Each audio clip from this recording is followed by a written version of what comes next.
Okay. Okay, there you go. sorry. I'm going to call the Katuitt Fire District, Katuitt School Committee to order. Take a roll call. Tom Hoppenstadt, Here. Adam Zays, Here. DJ, Here. Mark, Here. Jackie, Here, Jim. Here. Is Ray here? I don't see him. Okay, and Ron's not available. Okay.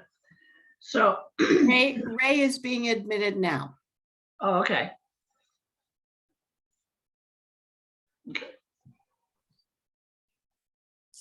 I'm waiting while he connects. Okay. Hi, Ray. Hi, Fran. How you doing? Good. Okay, Jim, you were gonna report to us about your last meeting with the town? Yeah, I think actually Jackie, Mark and I have had probably 2 meetings since we last had a conversation as a committee in a whole. So what I thought I would try to do, and Jackie and Mark jump in either to elucidate or correct what I say.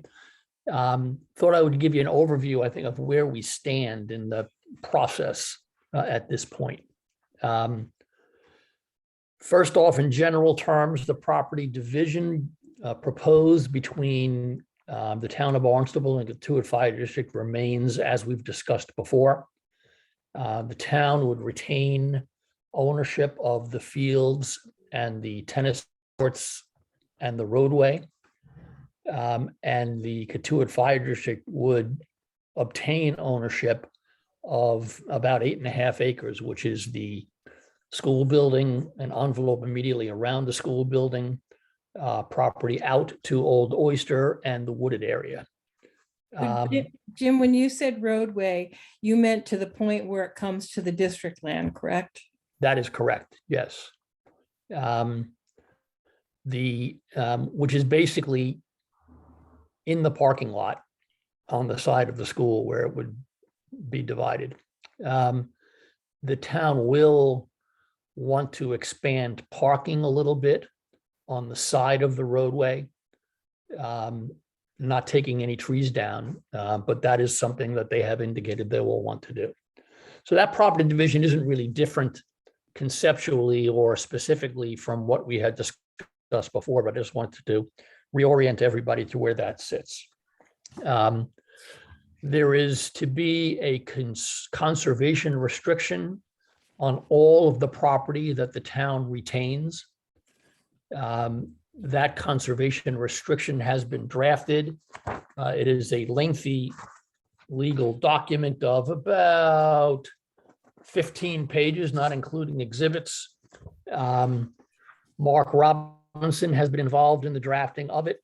A lot of it is boilerplate, but then there are all the things that are permitted, notwithstanding the fact that you won't do anything. So-called permitted uses, and those have been looked at extensively. Mark Lynch, Jackie, and I had a conversation earlier this week. The days are beginning to meld together, but I guess it was actually yesterday. We have gotten to Mark Boudreau a copy of that document. He is going to be looking at it, and the proposition is that he will join us at our next meeting with the town, which is tentatively scheduled for June 1st. We're waiting for the town to confirm that date. We had not had Mark along with us at meetings before. Together with the 2 people from the town that we've been meeting with, which is Andy Clyburn, who's the assistant town manager, and David Anthony, who is basically been running the deal from their point of view. We had agreed early on that we would not have Mark there, because if we did, then they would have to have their lawyer there, and we could make a lot more progress more quickly if we didn't get bogged down in that. But we will tee up the lawyer as both sides for the next meeting so that we can finalize the conservation restriction. I don't think there's a lot of controversy in that document at this point, but there, and we'll see what happens with it. There will be no conservation restriction on the land that the Katuitt Fire District takes. Originally, we had discussed possibly having one of those, but there will not be one. So from that point of view, at least the Katuitt Fire District will be free to do what it wishes to do with the property without worrying about compliance with a conservation restriction. There's a minor technicality on the conservation restriction. Those are documents that are usually signed by the parties and by the state. And then they get recorded. That way you have access to the enforcement mechanisms of the state in the event of a breach. Things being what they are, the state has terminated the employment of the one person in the state who used to review conservation restrictions. That position has not yet been refilled. We have agreed with the town, and Mark Robinson agreed that this made sense, and Mark Boudreau indicated that he would be comfortable with it as well, that we will sign it and the town will sign it and we will record it. And then it's an enforceable agreement between us and the town. And then we'll wait for the state to review it. Mark Robinson has said that the state has never had any substantive comments on a conservation restriction. They just look at the boilerplate, and since it's their boilerplate, he wouldn't anticipate any problems. If they have an issue, then we would have to revisit it with the town at that point. But at least that puts us in a position of not having to sit and wait and wait and wait and wait and wait some more for the state actually to get its act together and hire somebody. And you can assume that this is not the only conservation restriction that would be on that person's desk when that person starts. So it will enable us to proceed. The town will ask that the Katuitt Fire District agree to a right of first refusal in the town's favor if the fire district was ever to look to sell the property that it is taking in the transaction, which is something that makes sense. They're not entering into this intergovernmental transfer to put the Katuitt Fire District in a position where it can make money on the property. It is doing it to enable us to control that asset and use it for community purposes, and not as a, not to transfer it, flip it to somebody else who goes and builds houses, for example. There has been a full survey done of the property with the division. You'll recall at one discussion, there is a technical need to get an additional approval because the property that is being retained by the town does not have sufficient frontage on Main Street to make it a buildable lot. And if there is a transaction in which a subdivision takes place in which one of the subdivided parcels is not a buildable lot, it has to get planning department approval. The expectation is that we will be able in the process to get what is called an approval not required ruling from the planning department. And at one of our meetings, a representative of the planning department was there and he did not see that there would be any issue with that. On the surveys, you would see a couple of things. One is a power easement. Remember that the building currently draws its power from Main Street on overhead lines that cross over the property that the town will be retaining.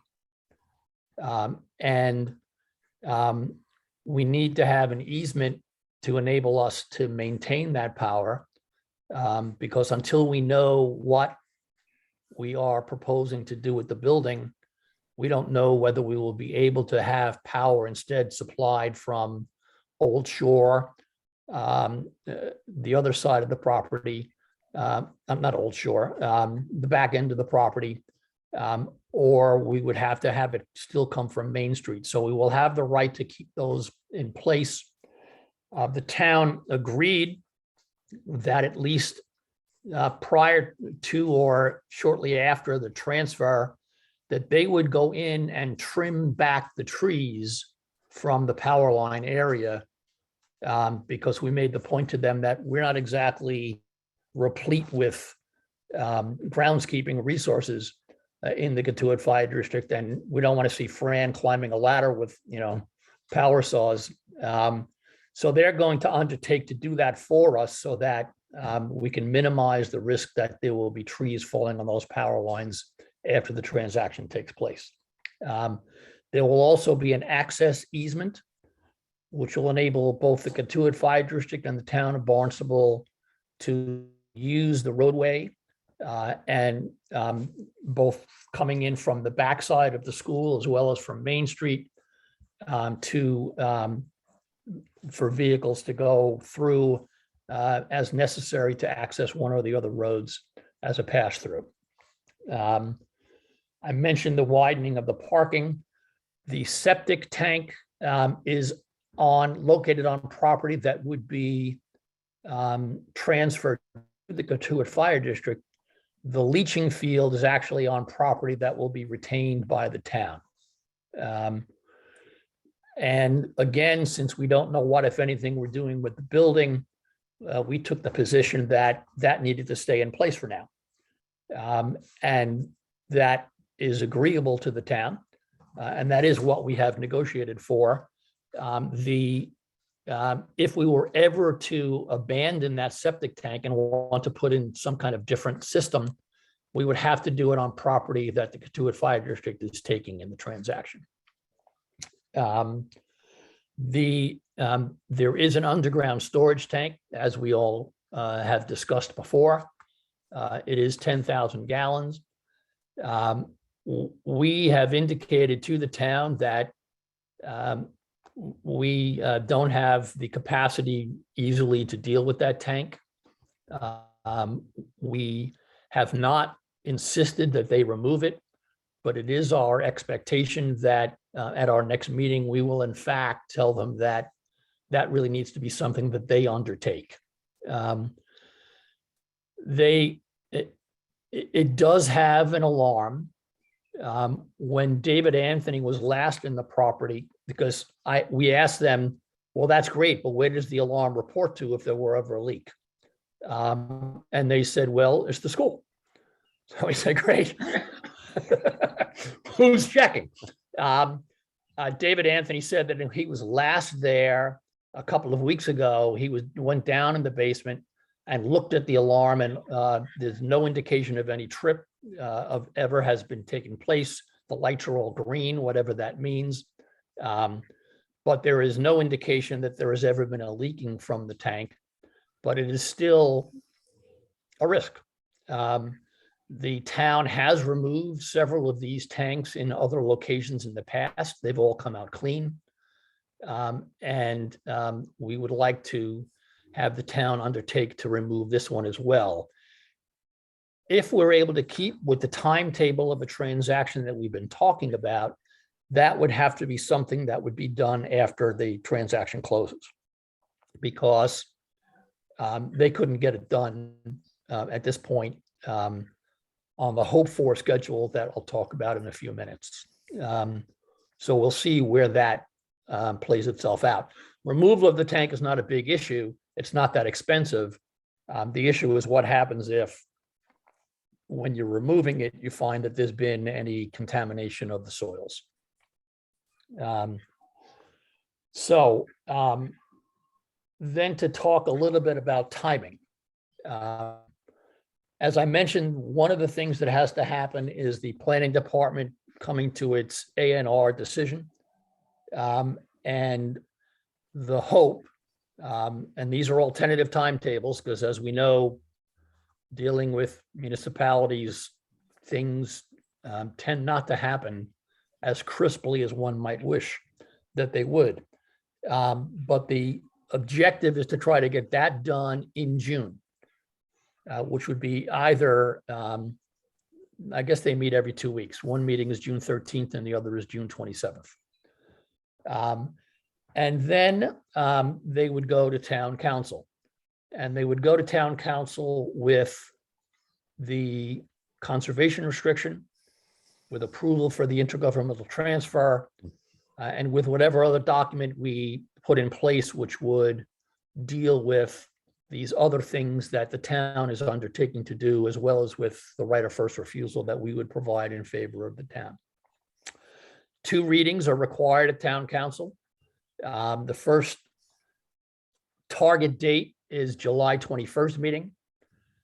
Because they're dealing with budgets in June and there's just no way that they'll have the bandwidth to address this transaction.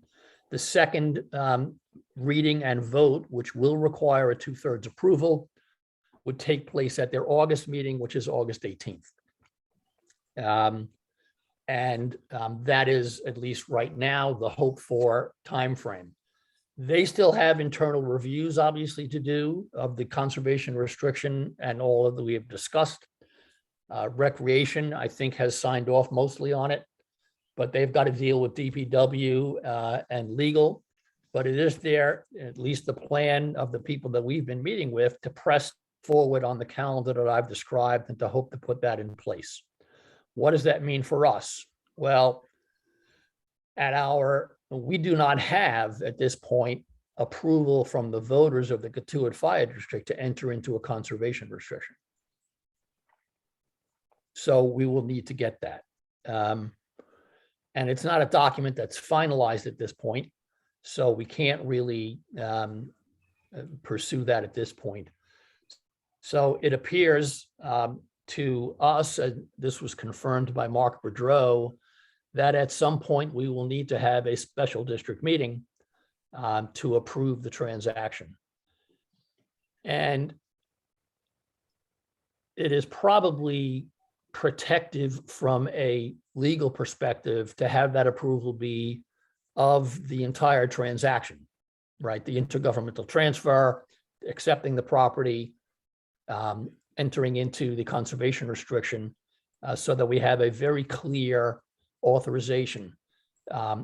It is likely the case that the existing approval is effective to allow us to accept the property in intergovernmental transfer, but not to enter into a conservation restriction. And since that seems like, from a legal perspective, we're going to need to get that approved, we might as well protect ourselves and get a full, comprehensive, clean, crisp approval of the entire thing. At least that is Mark Boudreau's strong recommendation. I think Mark, Lynch, and Jackie, you would agree with that or not? Yes. Okay. I agree with that for sure. So that's basically where we are. As I said, it is moving forward. I do not, you never know. It's never done till it's done. You know, they've not heard anything from town council that would be suggesting there's any problem with it. Matt Levesque, who's town council president, has in the past expressed to me that he is in favor of the transaction. But until it gets there and sits at town council, you don't know if you get a 2/3 vote or not. So I would recommend that we do not have this special district meeting until such time as the town council approval is in hand. And I suggested that at our last meeting, and they sort of blinked a little bit at that and then said, yeah, I guess that's okay.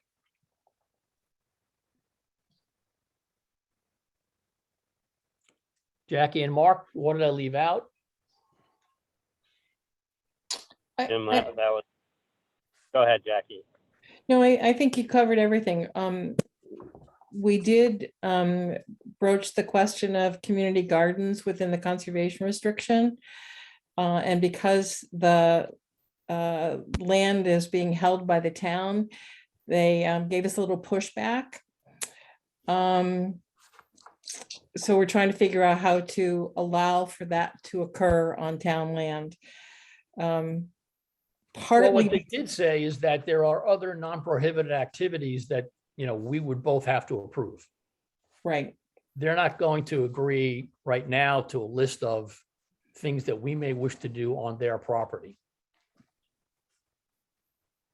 yeah, so that was still an issue. And then the other issue we talked about was the heating of the building this winter.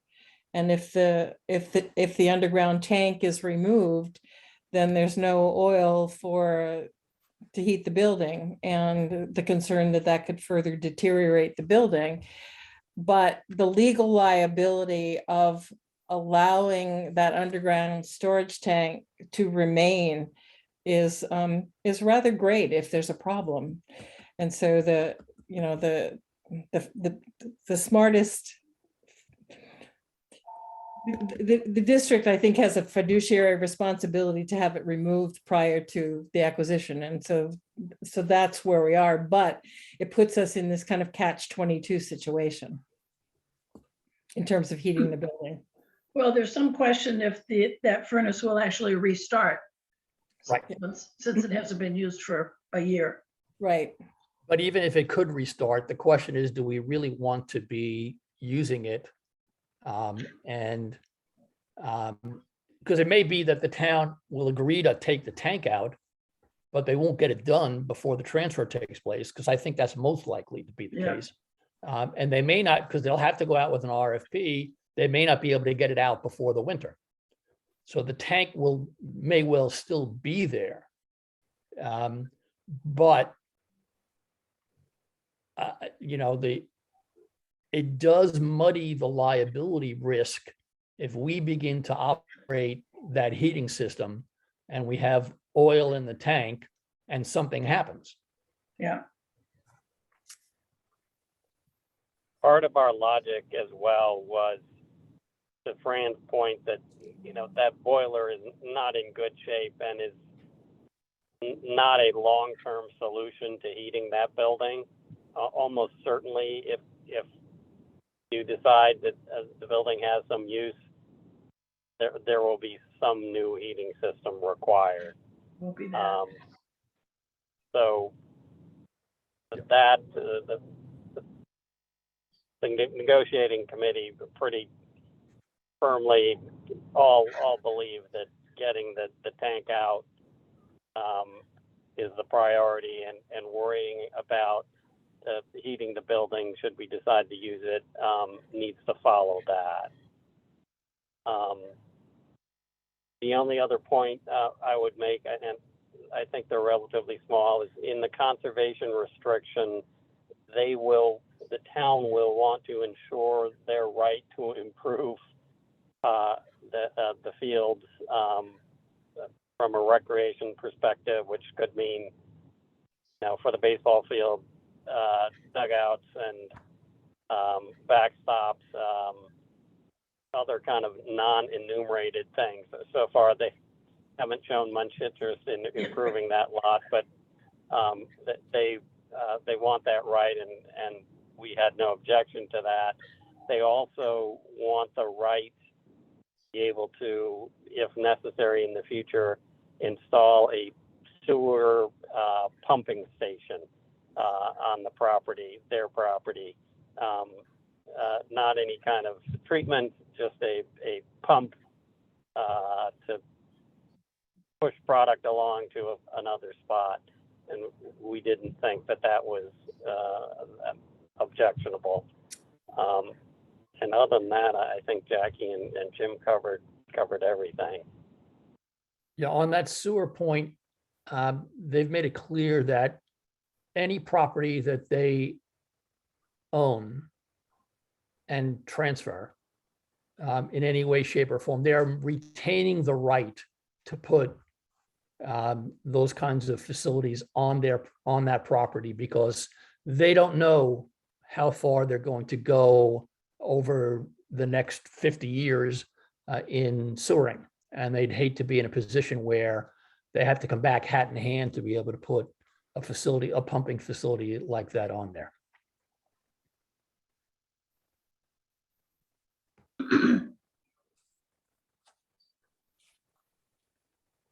I have a question. Yes, Adam.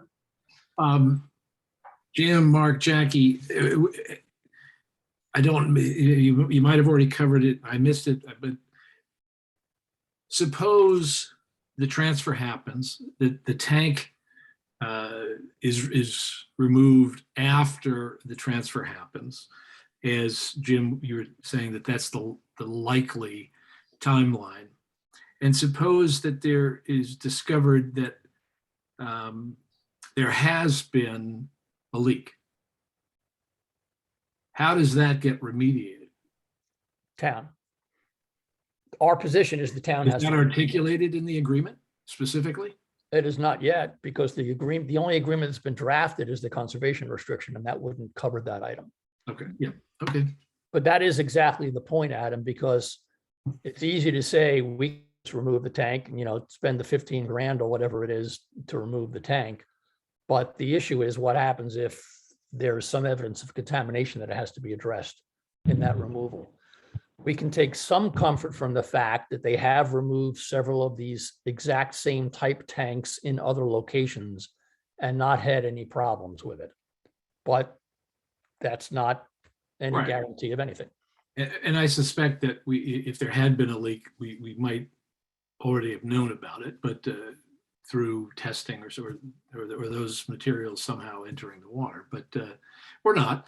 And of course, there's accidents can happen in the removal, and I'm assuming the tank is dry, but has it been pumped? Has it dry? Is it dry? No, It is, it has a substantial amount of product in it that would need to be pumped. And Okay. that will Liquid be gold. part of the removal process. And in the, spills can happen. Okay. Yeah. But so that responsibility and liability lies still with the town, regardless of the Well, order. that is our position, Adam. They haven't agreed to it. Oh, yet. no, I'm sorry. So our position is that it would be. Yeah. But Okay. and they may not agree to that. No, fair And point. then we'll have to decide what we do. Okay. I might just add, for background, we may have informed you of this already. This is the second tank that was on the property. The first tank was removed, I believe, at the time this one was installed. Yeah. There's 1988. a form. There's a form that has to be filled out when the tank is removed, and there's a box to be checked if there was leakage found, and the box wasn't checked. So to that extent, that's the comfort that we have that the first tank didn't leak. Well, the other comfort that we have is that was 1988. Yeah. Correct. And, so that's 34 years ago. If there had been contamination, it would have been detected by now in the water. we're also told that there are other tanks that were installed around the same time. Like at the Osterville Bay School that have been removed and they came up clean. Right. And so there's a belief that, since they were all done at the same time, that the profile is going to be the same when this one comes out. But of course, you never know. Is it a fiberglass tank or something? It's a double hull Double-hulled. steel tank. Steel?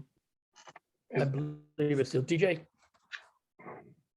Can I just ask if that, just for clarification, did you say it was 10,000 gallons? Yes.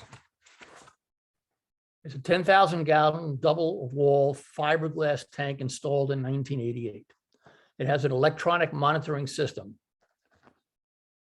which has, as I said, the readings are done inside the school building, and it continues to show green. Mhm. DJ, you may have some relevant information. Sure.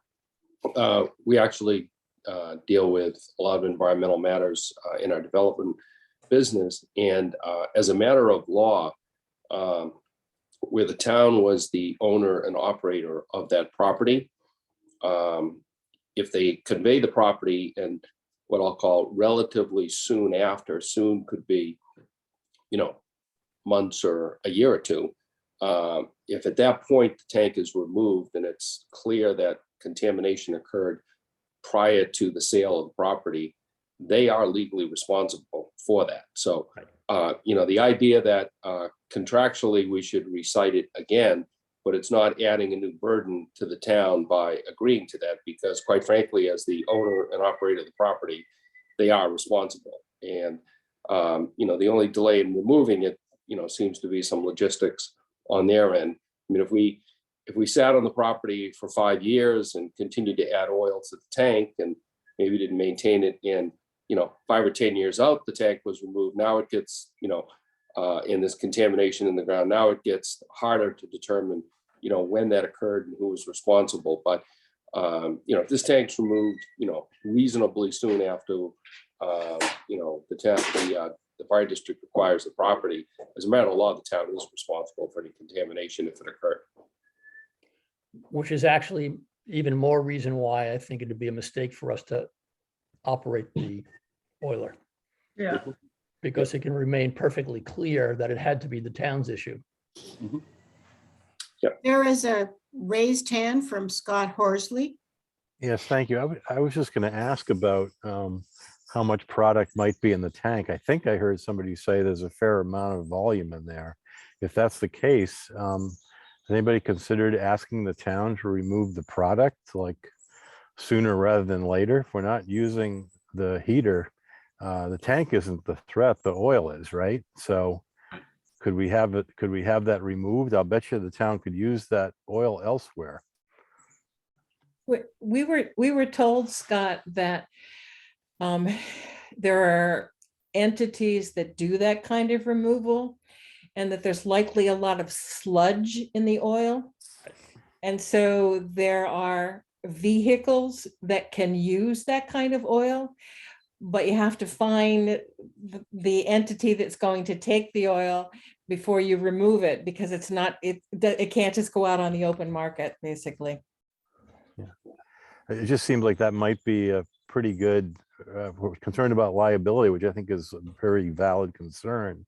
Seems to me that would be the quickest way to do it. I certainly understand, Jackie, that it's not as easy as just transferring it to another building, but again, I'm guessing there is a market out there for that. I don't know, the town could probably look into that if we asked them, right? Yeah, I think that it would probably all be part of the RFP that the town would put out to have it removed. That's right. The town wouldn't do that itself, Scott. They'd have to have outside contractors do it. That's what I meant. Yeah, have them look into whoever could do that. Yeah. just, But Maybe as do that. Jackie says, that's part of the RFP that they would be, what they would expect to do in the ordinary course if they're going to be doing this removal is that have an RFP for a company that would come in, take out the oil and take out the tank. so I just want to add, I've had 2 tanks removed. And both those times the oil was removed by the people removing the tank. So it's not hard to get rid of the oil. So you could certainly find, somebody who would take it out now without removing the tank. Well, we're not going to do that. If No. anybody's going to do that, the town's going to do it. Also, when I was down in the basement at one point, there's a part of that system that supposedly you can push a button and it'll tell you the quantity that remains in the tank. And that wasn't operational. There's a shock. Yeah. Tom? Yeah, so I have a few questions. One is, and you didn't mention this to my knowledge, but what about the wooded zone that's northwest of the road, the access road? The pines and oaks that are there between the development. How That's retains part of the that? that's part of the property that the Katuitt Fire District would take. So we would get that as well. Like how far out is it? Because it must go all the way to Main Street, right? Yeah. No. Okay. That's how we end up with 8.5 acres instead of the original 5 we've been talking about. Okay. The other question was, and it's maybe a comment, something that I could look into as well. But that power supply and that easement might be feeding our water tank. That's something we'd want to look at. Well, the easement's going to be permanent. Yeah. Right, in our favor to keep the power coming, and we'd love to know if it actually powers the. But, if we ever were to abandon that and pull power for the building from the other side, we Right. obviously have to pull it for the well as well. Yep.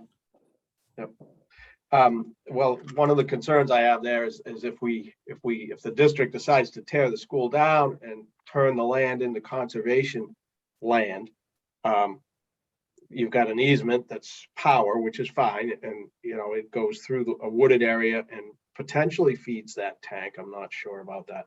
But also, you mentioned that they want the roadway to remain intact. So they want an easement on the roadway. So we would have to keep that roadway open from Old Oyster to Main Street. Is that correct? Well, we would have to keep it open from Old Oyster to where their ownership would Yep. start. Okay. Yes, DJ? Yeah, one just kind of fine point on that easement. Typically, when you have an easement, it benefits a piece of property. So if the anticipation was that the power easement benefited the 8.5 acre school property, that's generally the way it would be drafted. Yeah. That should be expanded to include any other abutting property owned by the Katuitt Fire District. Because if it does in fact need to provide power to an abutting property that has water department facilities on it, that easement needs to reflect that it can benefit, additional land beyond the 8.5 acres. Good point. Good point. Thank you.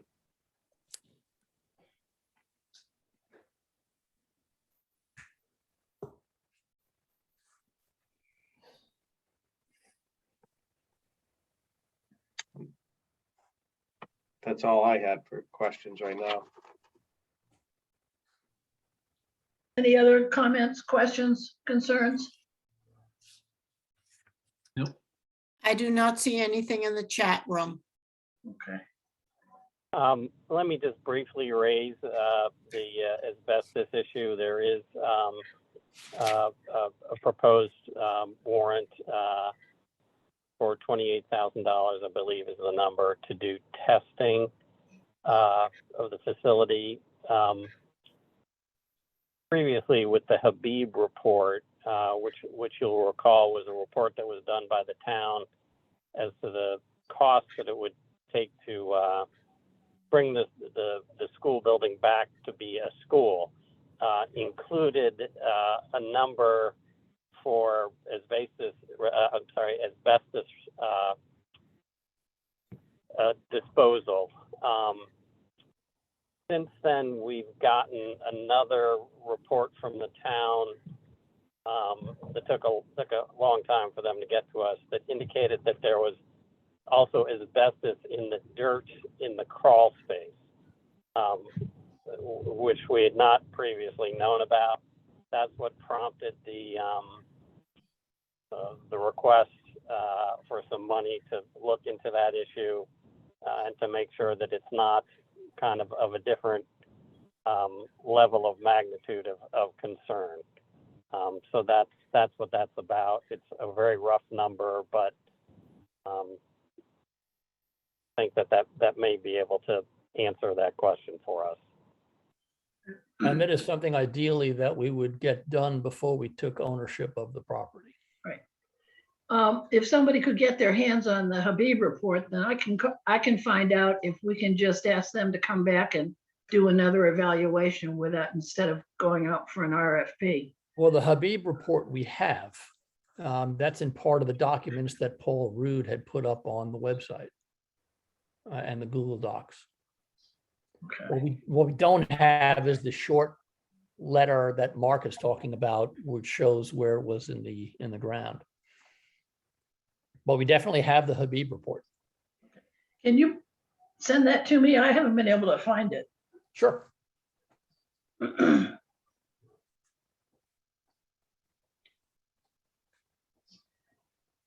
I want to talk to the procurement people at the state to see if it's appropriate to just have them redo that report. Well, recognize their quote unquote report was a much more extensive report on the structure and mechanical and everything else. It included a look at hazardous substances. Yeah, just that section, hazardous substances. Yeah. Mark Lynch, did you say that the town had a number, or is it just a notification of asbestos contamination in the dirt / sand under the building? They didn't have They did not have a number for that, no. Okay. No, they did not. It just mentioned that it was found in the dirt in the crawl space, and also advised that no one go into the crawl space. Which they did about a week after I had spent 3 hours down there. Yeah, Well, I'm sure that's from when they did did the wrapping of the pipes. Yeah, and some of it down there, the wrapping is, I guess the technical term is friable. It's disintegrated some Right. down into the dirt. we were disappointed not to get that report until fairly far along in the process. Let's put it that way. Report is a rather glorious description of what is a 2-page document. It is. It is a very glorious description.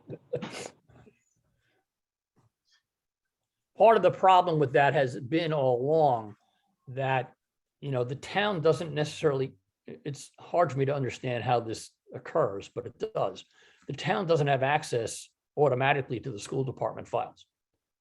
And the school department files are not necessarily maintained in the highest order that you would like for files to be maintained. And so, they're sort of pushing and pulling and trying to get information from places that they just don't know where it is.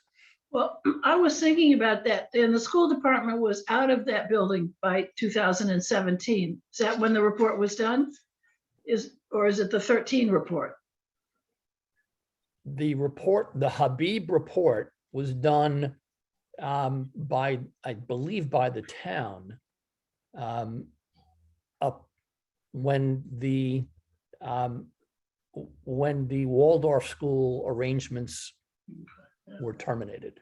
So the procurement office in the town, I'll check with them. They should have They information have the on it. Habib report. Yeah. And they have provided that to us. They do not have this other document that Mark has been referencing with the asbestos in the ground reference. Oh, okay. Yeah. And it is that, literally by the just way, a sentence that on the second page of this thing that says, and there's asbestos in the ground in the crawl space. we are referring to that report as the AHERA, AHEARA report. Not sure what it stands for, but just to differentiate it from Habib. And as Jim points out, it is very brief, very succinct, but has that one troubling sentence. Adam? I was just going to ask, but about the concept of going to Habib without an RFP. I'm not sure exactly what you meant, Fran, but I think I can wait for now. I mean, this whole, I think asbestos remediation or any other contamination remediation, it's a larger conversation than tonight. Well, I don't think it was not an effort to get them to remediate it. It was an effort to get an indication of the cost of remediation. Yeah, right. Yeah. And if the cost is $25,000 or under, we don't have to do an RFP. And all we're really looking for from Habib, if that's who we ask to do it, is kind of an assessment as to whether the fact that there's asbestos in the dirt substantially changes their view as to remediation costs. If we're going to do something with the building or if we tear it down. So it's a fairly narrow question. Right. So we're thinking that the work that is to determine the veracity of that statement, that is there or is there not asbestos in the dirt? And what would cost an estimate of the cost of removal? Yeah, Because whether we demolish or reuse, that's going to have to come out. Oh, yeah. Are we sure about that? Are we sure that it can't be encapsulated? I'm not sure. I did say that too broadly. You're right. It may be capable of being encapsulated, but that's something that would require, more investigation, I think.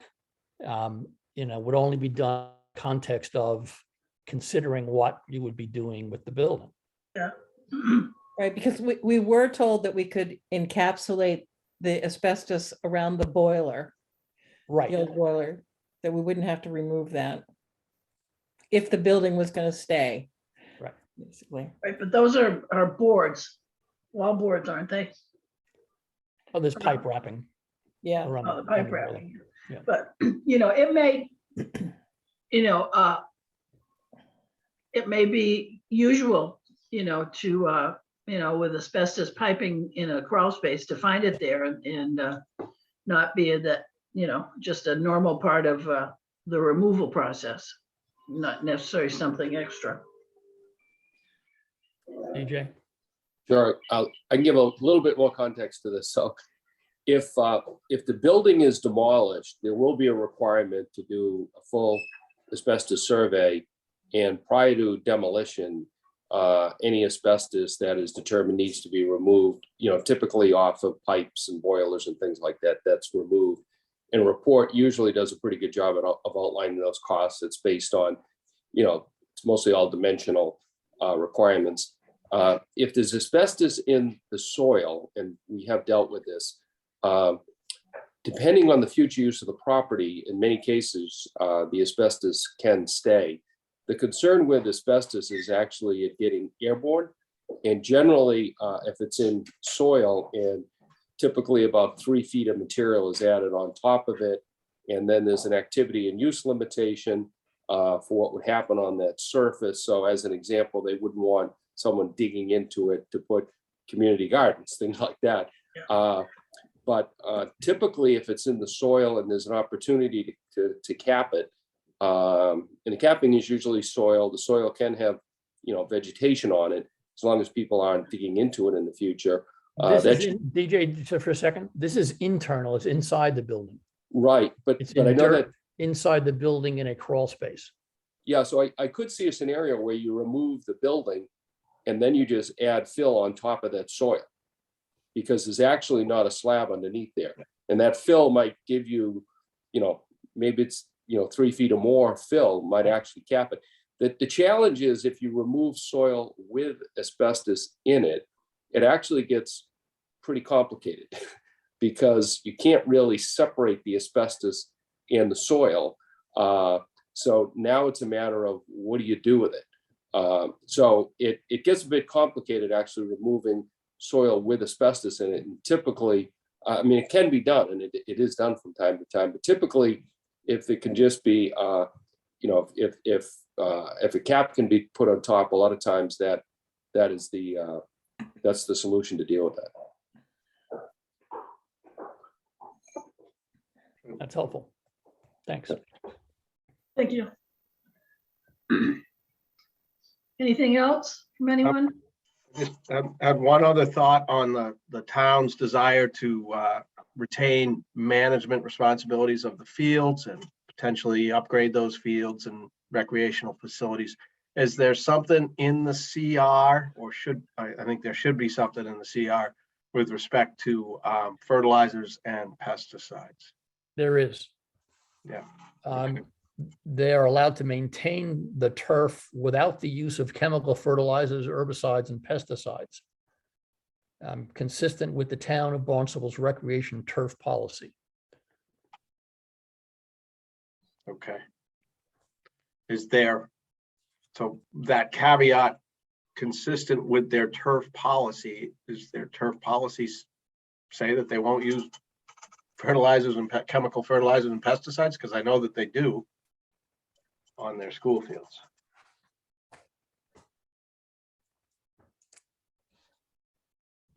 Jim, do we have the conservation restriction electronically? I did ask David Anthony to send it to Mark Boudreau, and he did that today. So I don't know if and he copied me on that distribution.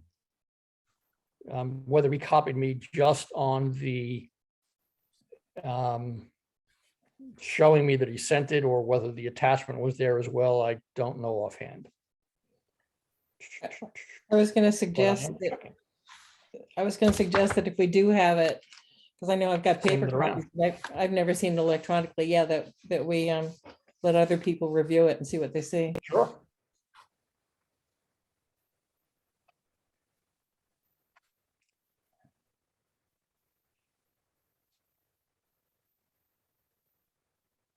God has his hand up. Yeah. Well, the Tom, simple I- answer is if you didn't, we can get it. We can get an electronic version of it. I was just going to agree with your suggestion, Tom. Remember, I think we did talk about this, but I agree. We should have some control on the fertilizer use. I also just wanted to remind, maybe there's an opportunity here. We've been at the water department, we've been promoting this concept of fertigation wells. Put in your own irrigation well in an area with this high nitrogen and put that on your lawn, because the lawn will eat up a lot of that nitrogen. So maybe there's a potential demonstration project here, if, you know, that we might be able to talk to the town about putting in a on-site irrigation well in an area where there's high nitrogen and try to do what we've been talking about doing. So that might be a possibility we could talk about, Tom. But I totally agree with your suggestion.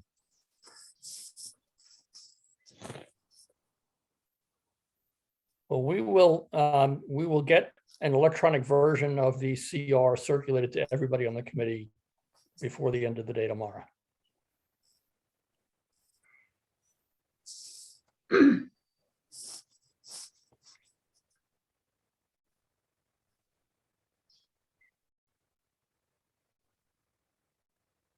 For those of you who have never looked at a conservation restriction, the most important things to look at are the whereas clauses in the beginning that tell you why it's being done.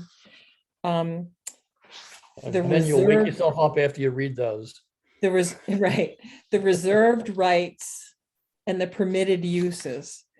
Everything else is, as Jim said earlier, pretty much boilerplate, but those three areas pretty much define what the goals are. Reserved rights, permitted uses, and the whereas clauses. Great.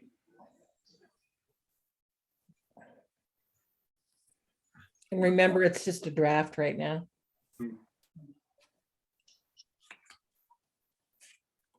Written by one of the best people in the land when it comes to conservation restrictions, our own Mark Robinson, who's written more conservation restrictions in the state of Massachusetts than any other person in the universe, probably. Maybe you get a side job approving them for the state. Get them t-shirts that just says whereas. Whereas, yeah. Okay, if everybody's all set, I think we can adjourn the meeting.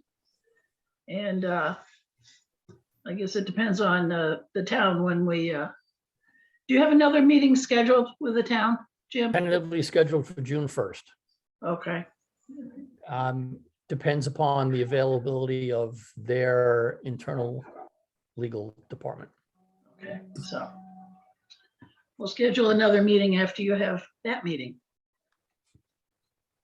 So I'll accept a motion to adjourn. So moved. Is there a second? Second that. All those in favor? Aye, Aye. Thank you. Have a good evening. thanks. Thanks, you all.